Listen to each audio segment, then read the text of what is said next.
poor quality subtitling is just going to lead to a lot of publicity. Netflix, and this has been reported, I think, for a couple of months now, is planning to expand into the gaming market. How to best create the tool, which is fantastic basis, but can be quite freely and openly developed or customized due to different needs and usage scenarios that we see across our customers. Hey, everyone, and welcome to Slater Pod, the Big 9-0. Hello, Esther. Hey, Florian, how you doing? All good, all good. So we're going to go triple digit in 10 episodes. Great. That's going to have to be a very special episode. But today's also a special episode. We got Andrzej Nadoma, the CEO of XTRF, the TMS, one of the leading TMS, and they recently raised capital by selling a majority stake to a private equity firm called K1, the same that invested in XTM. So there's a lot to discuss with Andrzej. But first, you're going to have to bear with us through a boutique LSP acquisition, the job index, Netflix and game localization, and demand for English sub and dub is on the up and up. But first, Esther, tell us more about what Conversus was up to over the past couple of months, probably doing some due diligence on a zebra. On a zebra, yeah, zebra. Zebra. We say zebra because it's the UK, but yes. So I don't know. Maybe what? the Americans say zebra too, and I get it wrong. I don't know. Zebra. I think zebra is US. Anyway, Is it? so On a zebra. Conversus, a life sciences translation provider here in the UK, has acquired another life sciences LSP called Zebra Translations. So yeah, both here in the UK, not too far apart from each other. One's based in Oxfordshire, that's Conversus, and the other's in Hertfordshire. So two boutique providers specialized in life sciences translations. You might think that that's sort of like for like, but actually the two companies do have their own niches within life sciences. So you've got Zebra Translations that focuses on drug safety and regulatory. Never know how to pronounce that word, regulatory translations, and Conversus that is pretty much focused on clinical trials. And apparently they have no client overlap. So pretty good match there. Like I said, small-ish. So you got Conversus that employed prior to the deal about 30 people. Zebra, I think, is about 10, so 40 people post-acquisition. They declined to share the revenues when we spoke to them, but the CEO of Conversus, Craig Harrison, did tell us that EBITDA for the combined company is upwards, I guess, to around 20% plus, so upwards of 20%. So pretty healthy there. And then healthy. we also checked out some regulatory filings here in the UK, showed that the performance actually significantly improved in 2020 on a profit before tax level. So roughly making, GBP 0.8 million. So that's around $1.1 million in profit before tax. And that was a 5-fold increase up from 2019. So had a pretty good go there during 2020 and during the pandemic. So then you did the math from there, and then you came up with like whatever, roughly $6 million in revenue. Yeah, one could do the maths if you wanted one could to do the math. On that. I mean, they're almost certainly, or definitely under 10 million because that's the threshold for small company reporting in the UK. But probably around sort of 5-6 million USD. Well, at least you guys do report once they hit a certain level. Unlike Germany, that just gives you the balance sheet, which is like, okay, interesting but not interesting. Yeah, it's hard to deduce much. Yeah, we were speculating about DeepL's figures there. It's very good. So in terms of tech, I think they also told us what they're using.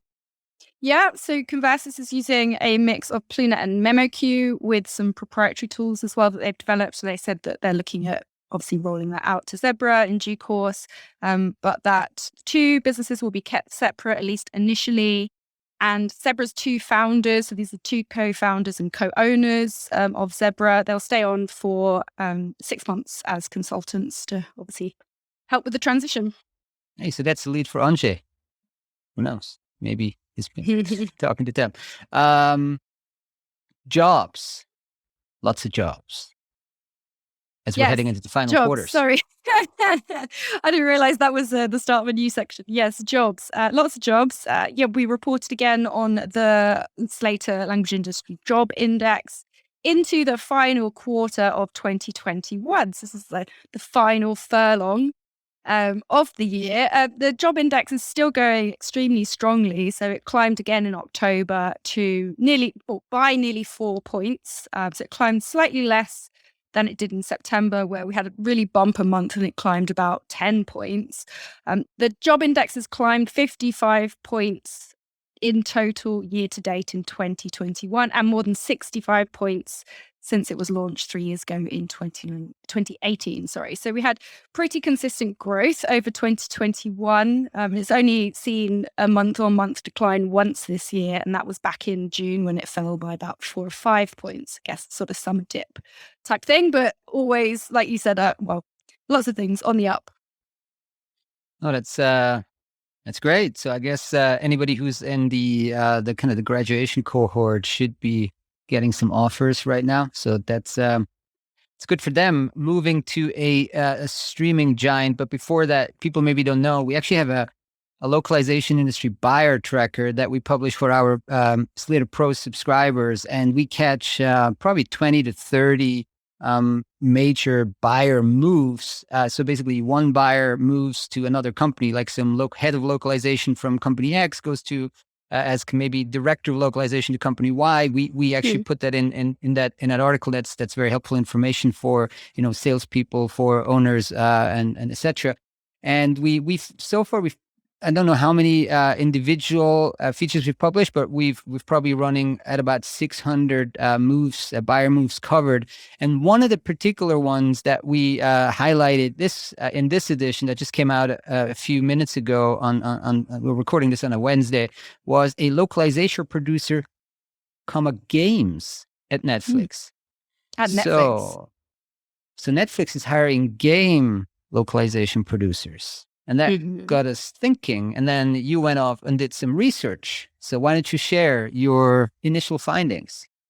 My initial findings, yes, I did scour a grand total of 2 articles on this. But no, I mean, it seems that Netflix, and this has been reported, I think, for a couple of months now, is planning to expand into the gaming market. So they spoke about that, I think, a couple of months ago during its Q2 earnings call. And they said, we view gaming as another content category for us, similar to our expansion into original films, animation, and unscripted TV. So it's a confirmed thing. They are moving into gaming. It seems to be somewhat tentative, or baby steps, as people like to say. So they have launched new mobile games in Poland, Italy, and Spain, or they are in the process of launching that as a members only perks. This was covered in TechCrunch, I think, about a week ago or so. I think they currently have a total of 2 gaming titles that are available already in Poland. But those first initial games were actually linked to Stranger Things, the show, the really popular series.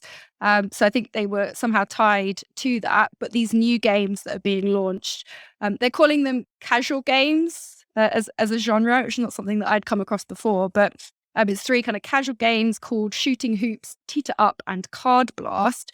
But they're only launching them so far in 3 territories. So Poland, Italy, and Spain to begin with. Yeah, so naturally, localization probably is a requirement for that.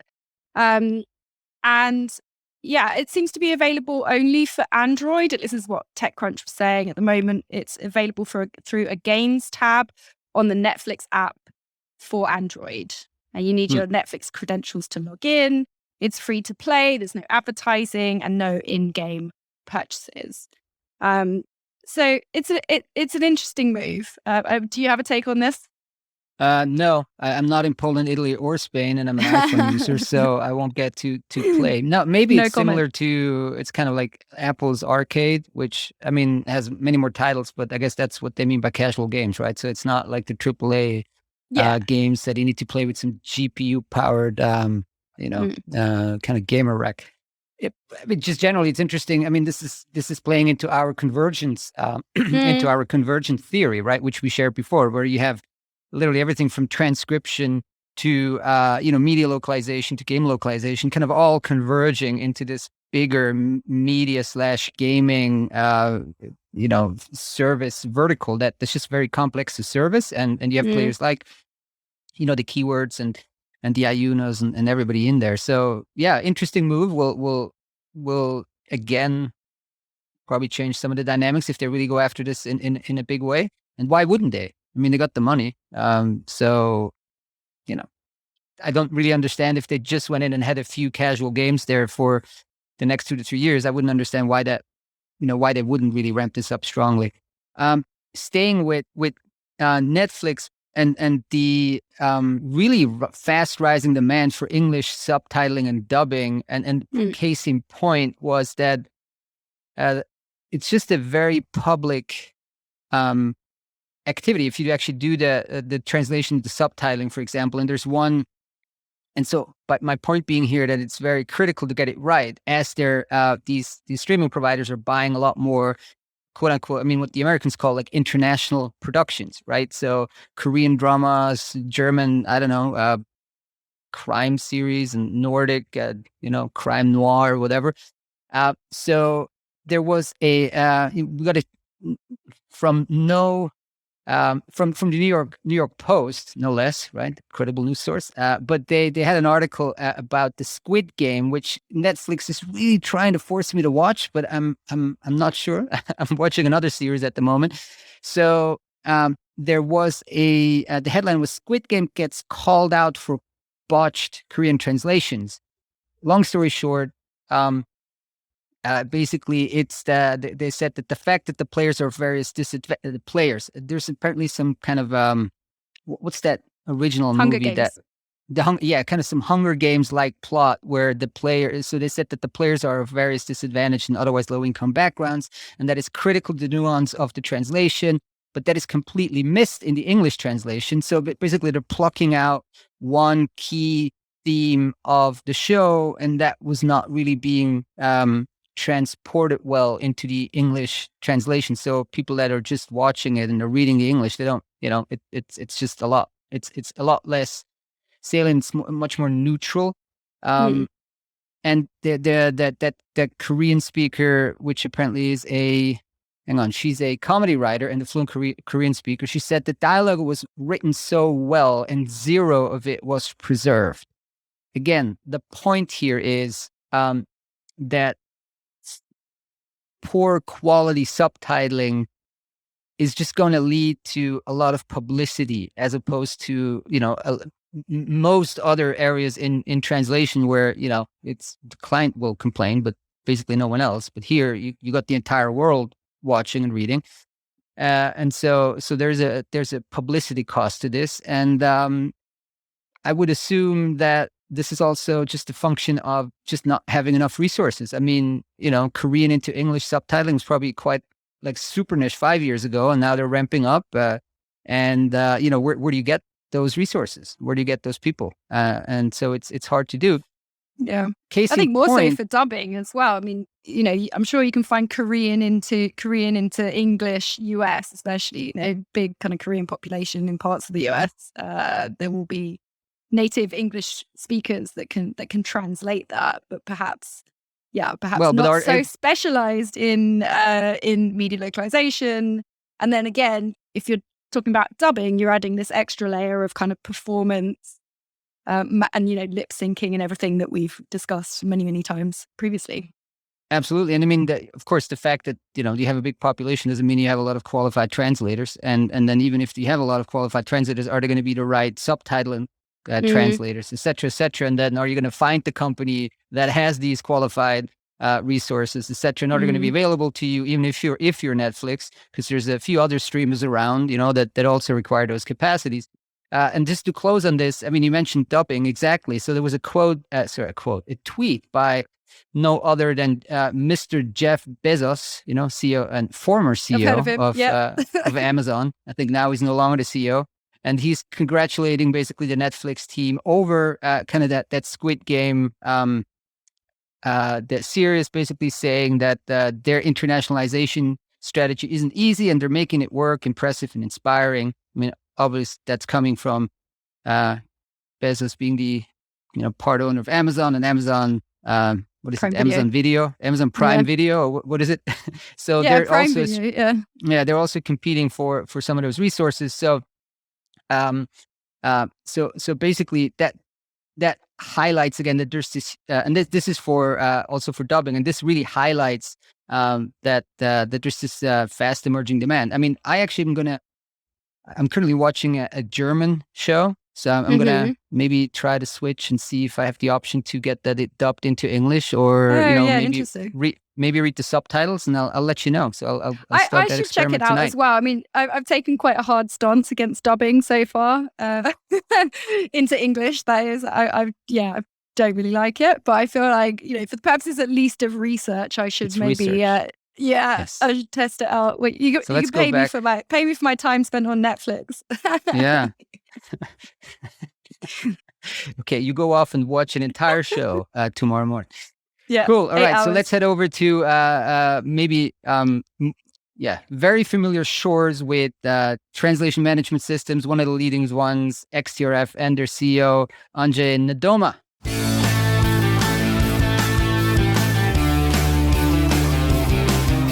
And welcome back, everybody. Today, super excited to have Andrzej Nadoma on the pod. Andrzej is the CEO of translation management system XTRF. Hi, Andrzej. Hello, nice to meet you. Nice to be on this show. Thank you very much. Welcome. Thanks so much for taking the time. Where does this podcast find you today? What country? What city? I'm in Krakow, Poland. So the city I'm living in, actually. Great. Well, It's, we don't know in our industry whether we live in the city we are always in, because we are traveling so much. So, but this time I'm really in Krakow, and since 1.5 years I'm spending more time here than ever because of the pandemic. Have you done some traveling recently, or how's the situation? Yes, I'm trying to get back to traveling. So I was in Italy a few times recently. Italy is like my second country that I love so much. I was studying there, so I go there every time I can.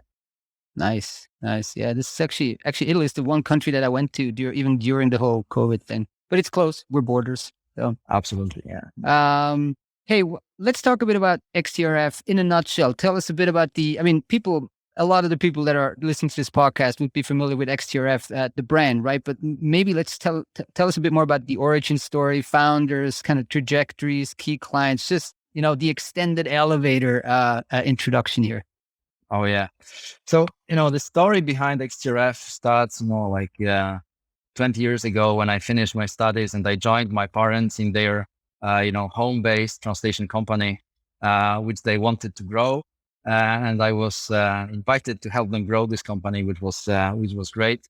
And we happened to grow from the one-man show, basically, of my father, providing all translation services, to one of the most important translation companies in Central and Eastern Europe. This was Lido Lang Technical Translations back then.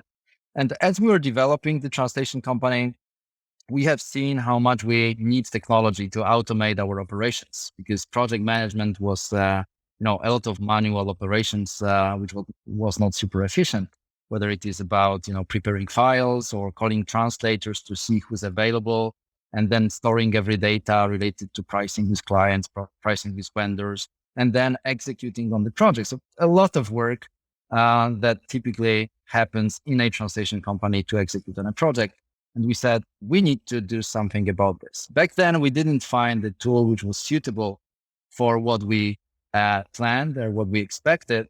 So we decided there is an opportunity on the market to build a tool to help translation companies with these tasks. Since we were part of different international organizations back then, I was discussing about this idea with lots of CEOs and managing directors of different companies, and they were all super excited. So I said, wow, there is a niche, there is potential, we should go for it. And this is how our idea of creating the technology spin-off from the service company was born, and we decided to do it.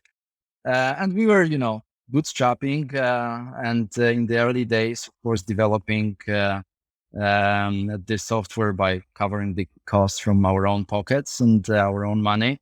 And in 2010, we decided the company is becoming serious and we have more and more developers. We decided to split the companies. And this is when Lido Lang basically kept focusing on delivering the translation services.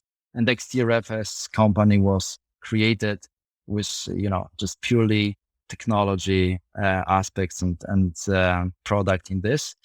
And this is how we started to grow, serving translation companies like I described, and providing, help with the tool that we were offering. And we have seen the potential also in corporate clients, basically corporate translation departments that behave like translation companies internally within big organizations. So we knew this is the market we could go after. It's, we realized this much later. But today we have those two groups of clients that we are serving. And as you probably know, in 2014, we decided to raise capital from venture firms or venture capital and expanded our organization. And this is basically the moment where we also wanted to change the model from selling licenses to software as a service. So renting licenses, which changed basically the financials and dynamics in the company, and we could continue growing. And if I want to tell the story till the end, you probably remember our announcements from December last year when we said we bought back the investors package and we became fully independent. And recently we have announced the majority investment from K1, who joined XTRF, or we joined their K1 family. So that's the story in short. We totally want to go into all of these aspects, Andrzej. So yeah, really, really exciting. For the tech part, I was so just we have wondering. set the content for the whole meeting, right? Yeah. Like opening the book. Now you go. Yeah. So in terms of what's the fact that there's just so much kind of engineering talent in Poland, was that a factor that was influencing your decision to do a standalone software company out of this, or did this have no influence at all? It was important, it was useful, but this was not like the factor in this decision to starting the business. We of course had to hire developers, but it's not the location of Krakow that invited us to build a tech startup. The co-founder Dominik is PhD in IT or information science. So he was the one responsible for building the team, and he's basically the brain behind the all technology concept in XTRF.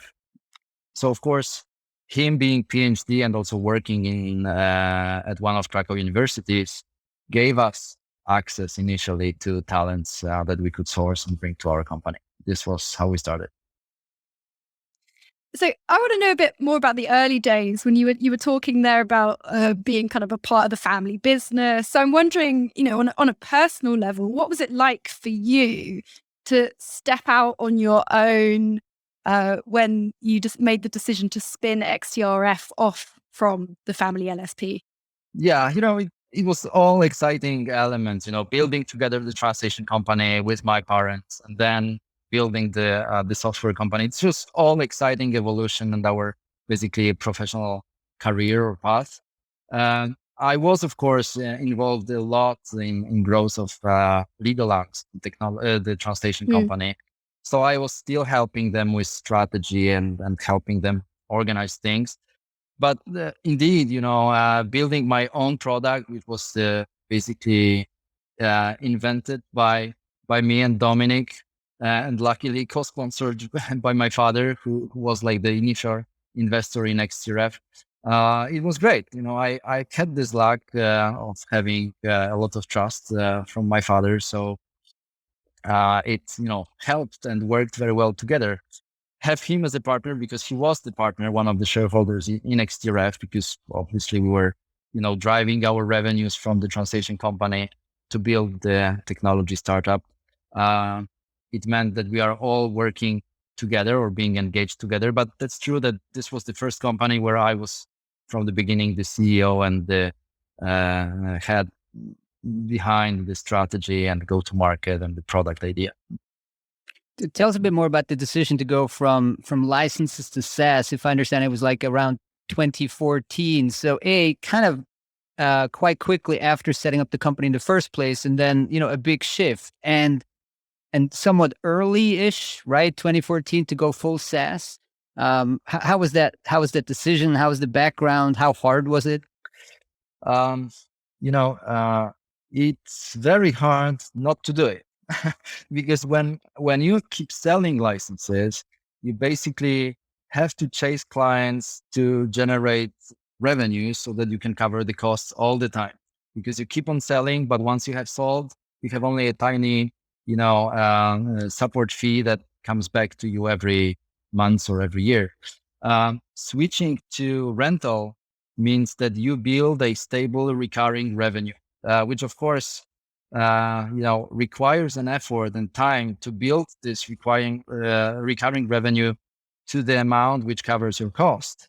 But once you are there, your financial stability is really much higher than in the other model. So of course there is a gap in between, right? Because when you stop selling and you start renting, well, suddenly you have much less cash because rental is cheaper than selling. So you need cash to fill this gap. And this is why we decided to go for cooperation with VC, right? Because we needed this money to exactly execute on the plan. And this was exactly the story behind the pitch to venture capital. And, SaaS was already becoming well known in the world, maybe not in translation space, but in lots of spaces, in lots of startups, this was becoming the most popular model. So naturally, we wanted to get there. It's not like we got there fully, because first of all, we had clients who basically got their licenses before we switched. Then there were customers who were still reluctant to this type of business model. So we were basically phasing out the old one and bringing the new SaaS model more and more to new clients as we were acquiring them. So it's not like everyone today is on the SaaS model with XTRF, but surely all new clients are. Yeah. But I mean, it's interesting there that you kind of link together the VC funding and the pivot to SaaS. I mean, was the funding very much contingent on that move to SaaS, or vice versa? How did it work? That's what you really need money for, right? Yeah. Because you need money for growth. Of course, we could spend all the money and, spend it on marketing and try to sell more. But as I said, that's great the months that you have the sale, but next month you still start with very low granted income, and you have to generate the next income to cover the cost next month, next quarter, next year. And it keeps going that way. So our strategy was basically to grow in the new business model, and we knew it needed money, because otherwise we wouldn't be able to cover our costs. Because, as I said, without having huge income as a result of selling licenses, we would have no money to continue our operations and grow the business.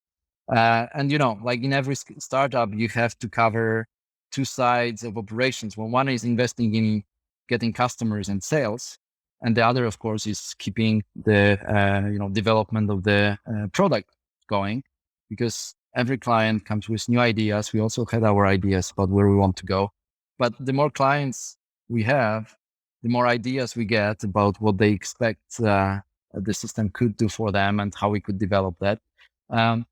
So there is always, huge appetite for investing more in the tool. So you need money on both sides of this.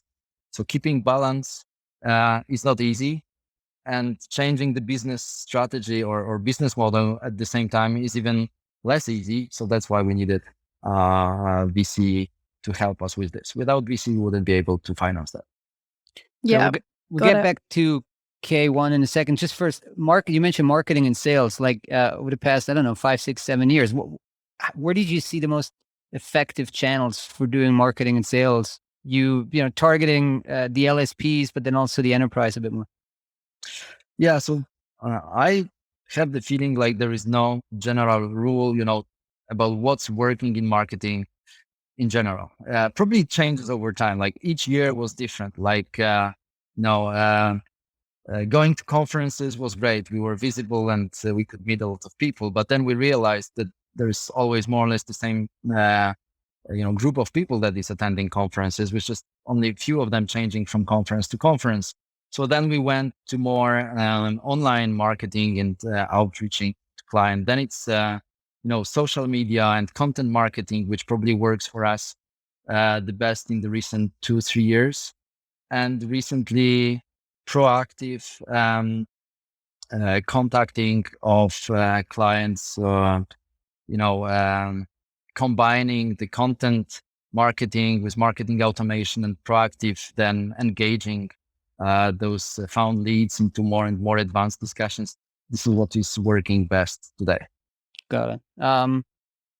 Let's get back to someone who might give some funding for all that sales and marketing. K1, which, as far as I understand, is a California-based PE Los Angeles, firm. How would yes. you? So, are they like growth equity or like more mature private equity, or? So that's the beauty of this partner. They are private equity investing in companies with high growth potential, SaaS, so software as a service companies that deliver like mission critical software to their clients. So we perfectly fit into this category. But at the same time, it means for XTRF that we got the partner who is interested in growth, which is great news for the team in XTRF, which is great news for clients because they want XTRF to grow and they want to grow with XTRF. Not to mention, this is also great news for our biggest clients. We're always kind of, afraid what would happen if we get bought by one of the biggest LSPs, right? Yeah, Which is not like improbable scenario, but while getting the this investment from K1, this is basically off the table, and having the financial partner, like being private equity, investing in technology. Of course, we give much more security to all our clients that we become, vendor independent. We are not offering translation services. We are not competing with them in any way. So this is really great news. At the same time, having the partner who invests only in this type of businesses means that the experience that we got access to is basically stored across the whole portfolio of the companies that they have. So this access to knowledge is huge. That's really big potential. I'm doing also consultancy services, and I can see it everywhere that, we really have all similar types of questions and issues that we face growing the business. And here we have access to, I think, over 50 companies who do more or less the same type of business that we do, of course, in different spaces, in different industries, but being SaaS, mission critical, and growing more or less in the same business model, that there is a lot of similarities and we can leverage from this knowledge. So that's great news. So when we saw the announcement with K1, we perked up more like, isn't that the same fund that also invested in XTM?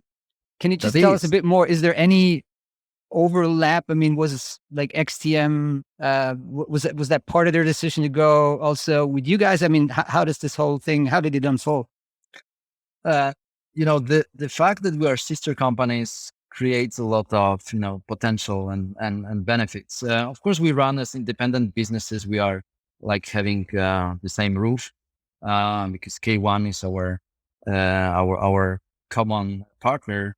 But XTM was always much more into corporate clients that we felt that to enter this market, we needed a capital partner. And we didn't plan to develop a capital component within XTRF. So now we see the potential of addressing this market together. In terms of LSP market, of course, this is the core market for XTRF, or it used to be the core market for XTRF. And we have lots of connectors with different capitals there. This of course will not change the market, especially LSPs need to work with lots of capitals. So we need to maintain all the connectors. So it's hard to say that this partnership changes anything from this perspective, but probably, if someone thinks about whether our connector with XTRF will improve, well, that for sure will be improving connector with XTRF. Because being sister companies, we can really align our production cycles and roadmaps so that it provides even better value for the market. That's surely the goal. You were mentioning a bit about the sort of LSP customer base and then the enterprise clients. What similarities and differences do you identify between those two customer profiles? They are rather different than similar, I would say. Mm. We provide them the similar tool because we have only one core XTRF, but they look at this tool from different perspectives, like the emphasis on different features and functionalities, well, is different, right?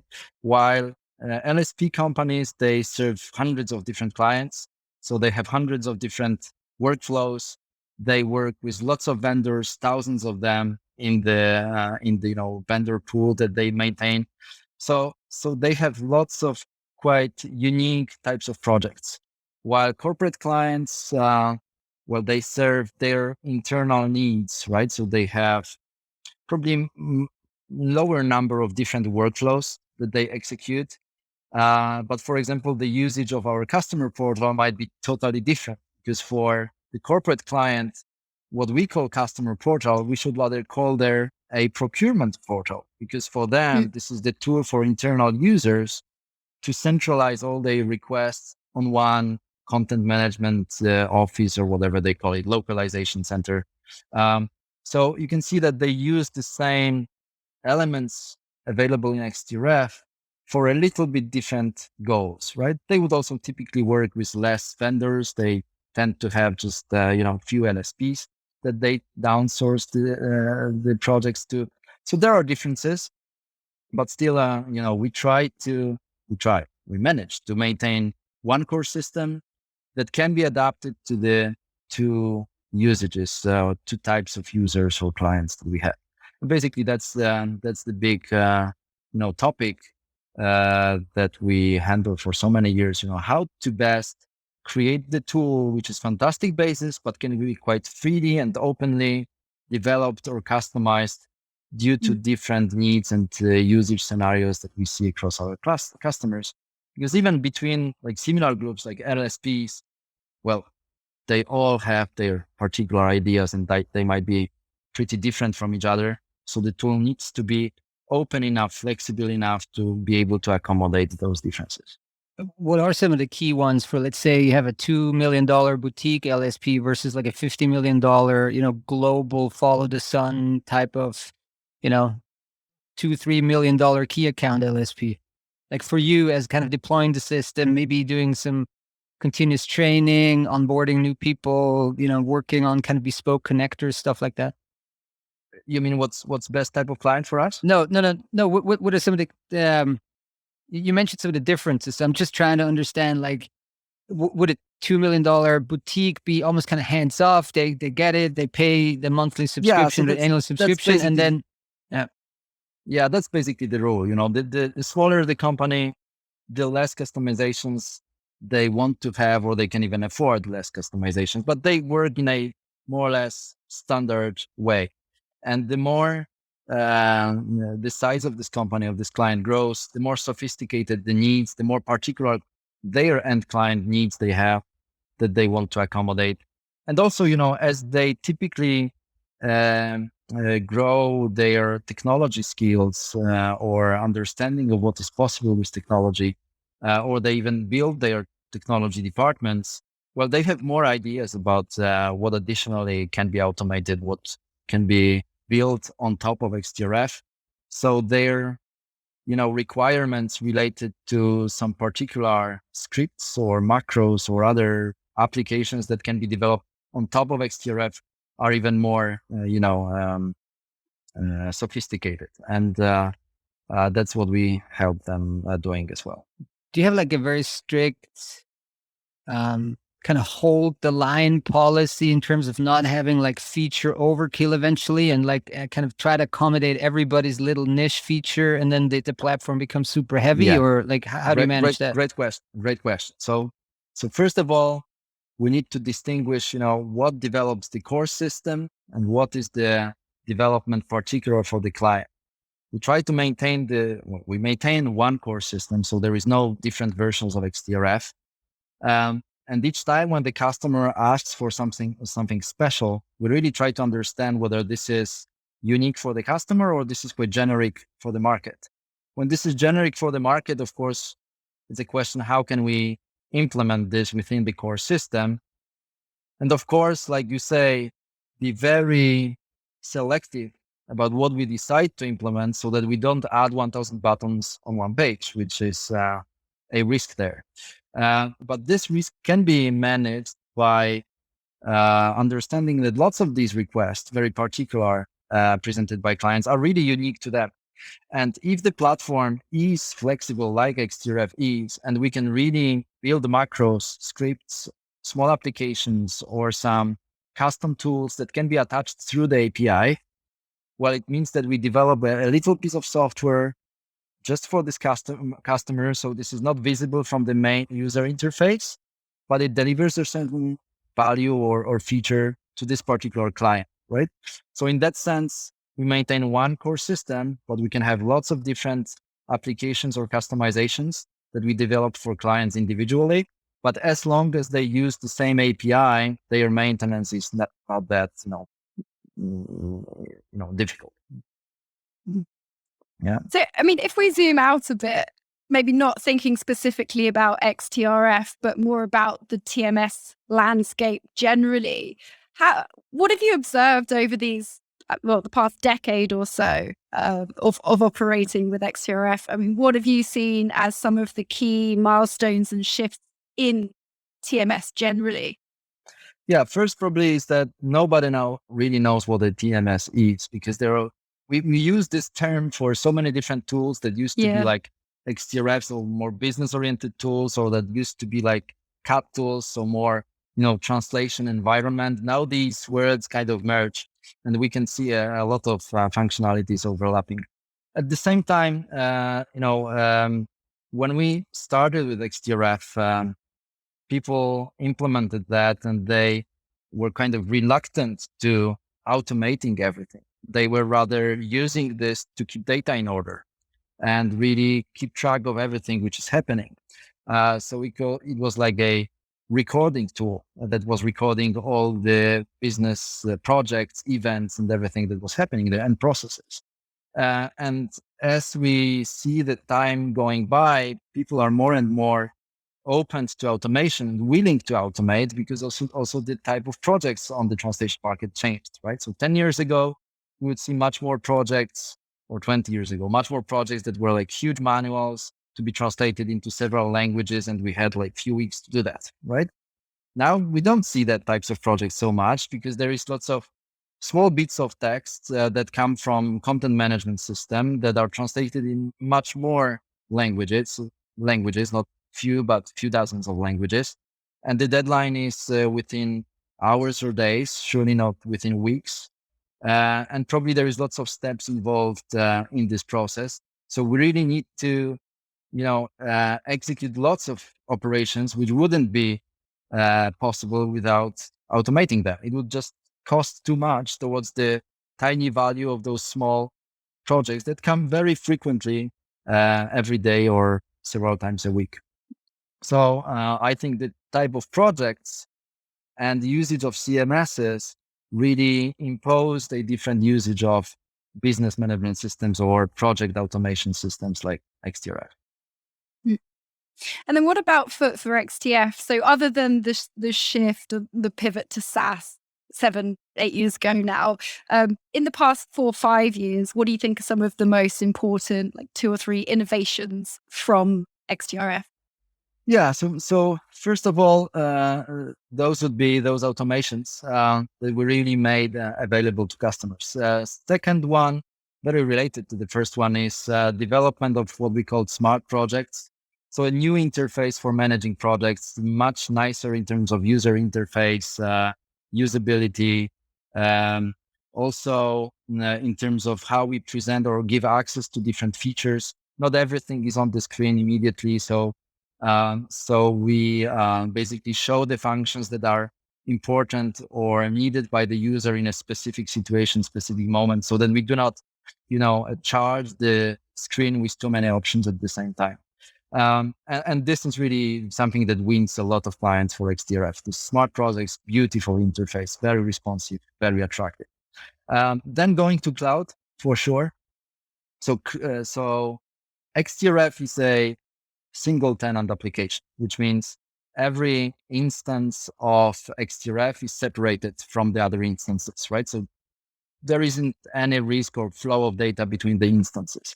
But at the same time, there are new methods of developing tools when you base it on clouds and everything which is available as tools within the cloud, like Google Cloud or other clouds, which can accelerate deployment of new applications by far. And, if you look at what happened like 1.5 years ago, the pandemic started, and we have seen lots of our clients, panicking about what's going on with their money, with their clients, projects that they have from them.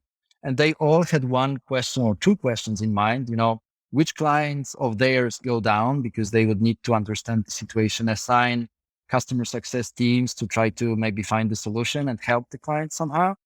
And the other question was which of their projects, which of their clients go up. And despite of pandemic, they keep ordering more because they are from pharma industries or similar. Because there they could basically generate upsell. If they concentrate the sales force there, they could somehow make up for the loss that they are experiences on the other side. So we said, well, we need to provide very quickly a tool that would present dynamic trends live to our customers about their businesses, their customers, and what's happening day to day.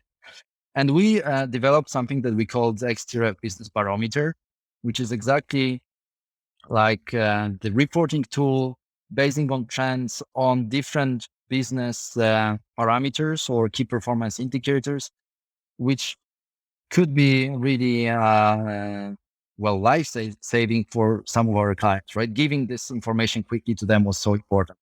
And this was developed in the cloud.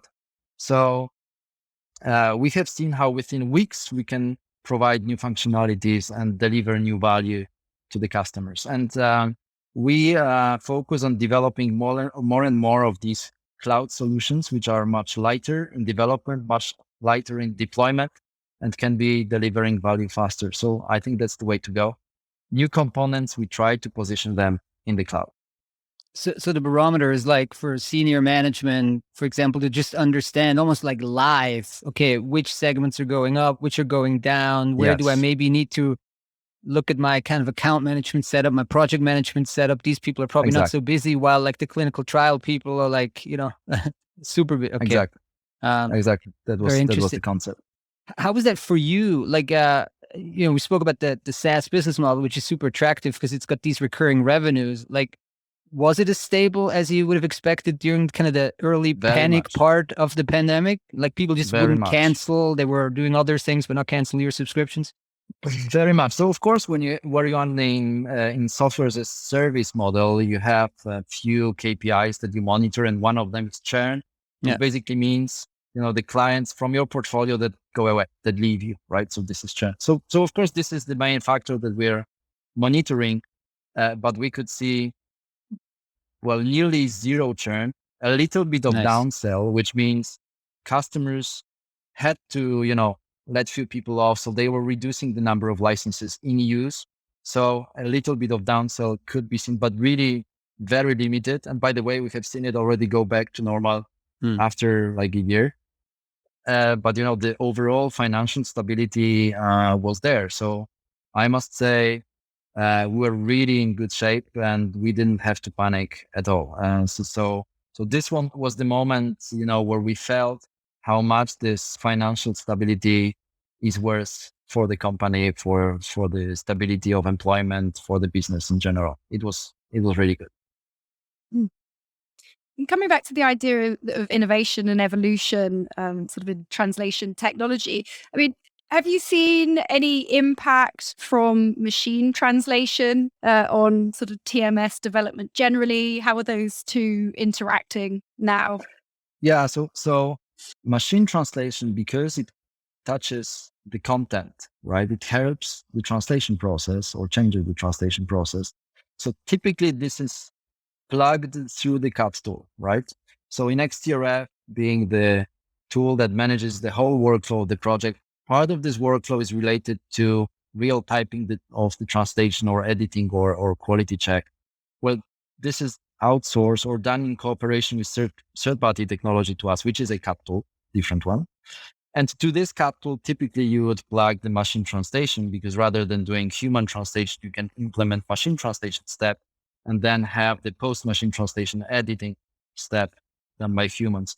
So of course, from our perspective, being more of the logistics-oriented company, it doesn't change much. Of course, the names of the steps change, but basically connection to machine translation would be happening through the CAT tool itself.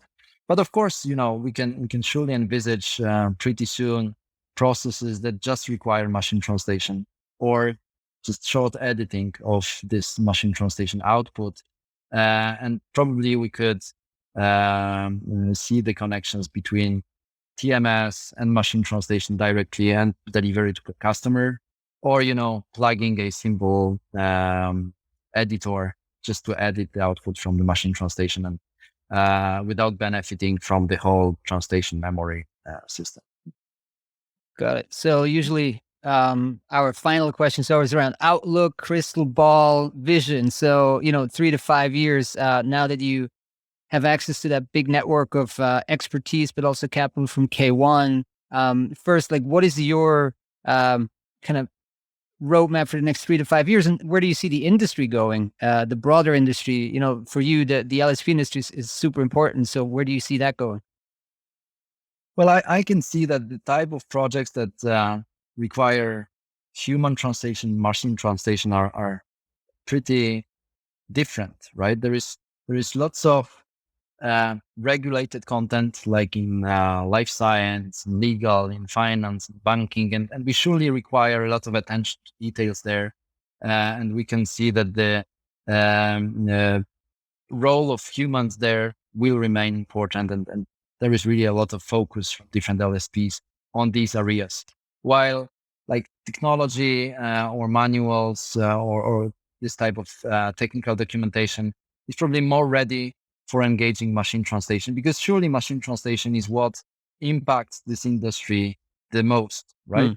Of course, it's hard to say that it will leave people without work, because as we all know, only a small fraction of content produced worldwide is being translated, because there is not enough people and not enough money to finance that. So of course, machine translation will help filling this gap. But surely we'll see the shift between in which areas people are engaged and which areas are more ready to engage machine translation. And then, of course, everybody is talking about this, AI, NLP, and data science or data-related services. For sure, this will be booming. It's accelerating. You cannot stop it. So surely the world is going that way. But making predictions, for 3 to 5 years, probably it's even too long of a period to make a justified prediction. Especially that I think Woody Allen was saying once, or Mark Twain, that predicting the future is difficult because it is related to the future, right? So it's hard really to say what will be there. But I'm sure usage of machine translation will be more and more natural and the standard, and acceleration of all processes towards the continuous localization process, and basically hiding the technology from the user perspective, because technology is there to basically execute the process in the background. So we would rather be setting up workflows that will be applied later so that everything can happen automatically, rather than building a workflow as a response to client request for a particular project, because everything would happen too slow in such scenario. So preparing technology set first, and then executing on the flow of content so that it is processed automatically. I'm not even saying translated, because it's probably much more of things that will be happening than just translating. Great. Well, a big thanks to Krakow from Zurich and London. And Andrzej, thanks so much for joining us today on the pod. It was a pleasure. Thank you so much. Thanks for inviting me. Thanks a lot. Thank you. Thank you.